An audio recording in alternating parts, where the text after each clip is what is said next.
side of things, gentlemen? I'm ready. They are now 2-0 for the first time since 2011. They already have a league-best 10 takeaways through 2 games after totaling an NFL 13 takeaways all of last season. Those 10 takeaways have led directly to 31 points on the board, which is 2 TDs more than they've allowed through 2 weeks. Defense is legit.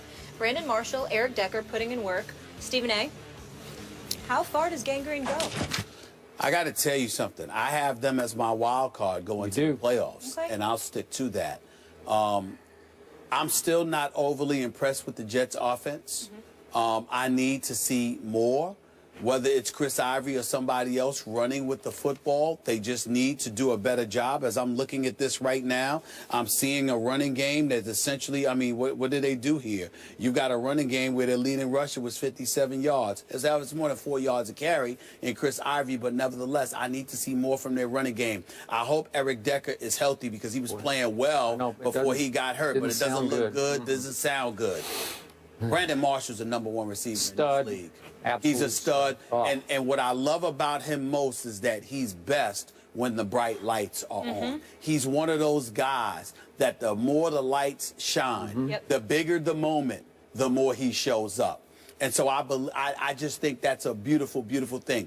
I will openly confess to you, I was very impressed with Ryan Fitzpatrick from the perspective. I didn't realize he had legs like that. You know how you watch somebody, but you're not really watching them, you're not paying attention to them. They're a journeyman. He's been on 4 different teams in the last 4 years. You're not really expecting much from him. So throughout the years when he was someplace else, whether it would be Houston, Buffalo, or what have you, you didn't really pay much attention to him. And then all of a sudden you sit back on Monday Night Football and watch this dude, and you're like, wait a minute, I didn't know he could do that.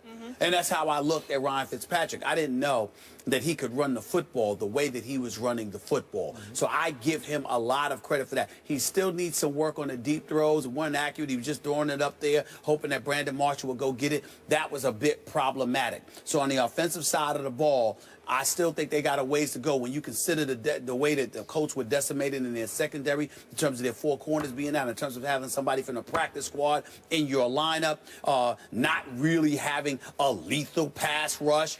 I just felt like the Jets left some points off the board. They should have scored. They should have scored. Much more than they ended up scoring. So I'm not overly impressed with that, but I am very impressed with Brandon Marshall. And I think, this kid, Numa, I like him. I liked him a lot. I think I saw some moves. I saw some athleticism. Obviously, he only had 1 catch for 27 yards. He was targeted about 3 times. It was a big one. But it was a big one. Because he's got tight end size with wide receiver He's got tight end size with wide receiver. Yep. Absolutely right. So I like what I'm seeing from the receivers. I'm not sure about Fitzpatrick, but he can move with the ball, which I think is a big plus. And I think he'll keep the turnovers as a minimum, which is what I'm not sure about with Geno. This defense is big time.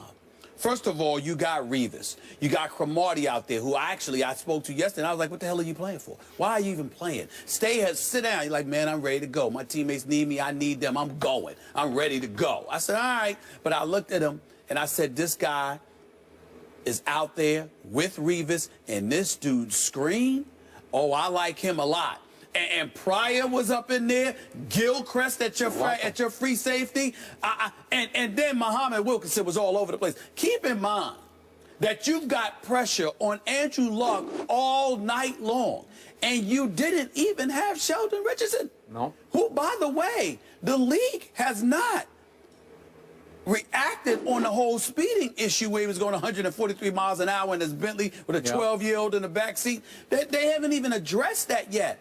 The Jets, all they know is that he's out for 4 games. He could very well, who knows what could happen. So if the league doesn't address it, or they say, all right, make sure, you don't let it happen again, and they move on because you're already going for 4 games. If this dude comes back after 4 games with the defense we're already seeing, I'm asking this question. How are you scoring on the Jets?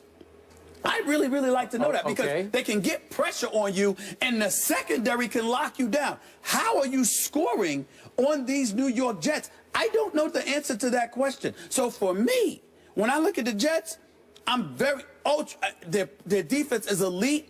Their offense is suspect.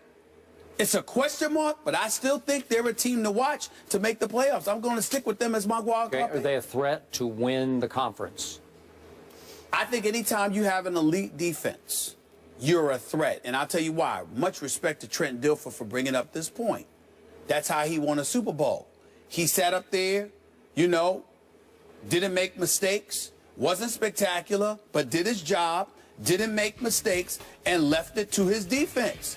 Can Ryan Fitzpatrick do that with a Brandon Marshall? Hopefully Eric Decker will come back with the Newmore and what have you. Can he do that? If they can do that, anything's possible. Anything's possible. I think the bottom line is you can't look at the Jets and say they have no chance. With a defense like that, you always have a chance. Better than the Bills? Jets better than the Bills, Skip? The New York Jets will go as far as Ryan Fitzpatrick takes them, and it won't be far enough. I picked the Bills to be the wild card, obviously coming out of the same division, because I think the defenses are about a dead heat between Bills and Jets. And I agree with everything you just said. But the Bills are no joke either, though Tom Brady made them look laughable. But they're no joke, and they will continue to show you that. Okay. But I like the Bills' weapons on offense more than I even like the Jets. And I love Brandon Marshall. But I think Ryan Fitzpatrick has maxed out so far. I think you've gotten the best of him. He will occasionally throw it to the wrong team. And I think you'll see more. What is he now? He's 4 touchdowns to 2 interceptions. Yep. Pretty good. He's been very good.